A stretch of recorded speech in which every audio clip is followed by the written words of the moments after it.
Koncepti islam i pushtetit, asoj që mund quhet domethënë elitë dhe ndikim, është dituria.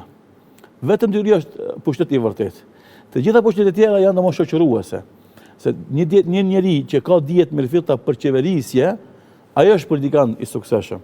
Jo ai që ka marrë për shembull votën duke manipuluar me masën e gjerë të varfën, e cila ka krizë për bukë, e mos flasin për gjëra më të mëdha, dhe me një ofertë shumë modeste ekonomike ja merr votën atij.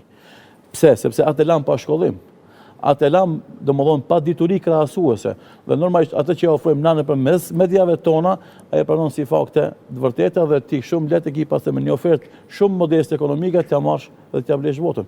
Në dallim të një strukture tjetër, e cila do të jetë e arsimuar mirë, do të ketë domosdoshmë aftësi për të parë zhvillimin e shteteve të mëdha të zhvilluara, krahasimet mes to, edhe ato që ofron ti do të ketë shumë lehtë ta refuzon, edhe të jetë i dinjitetshëm.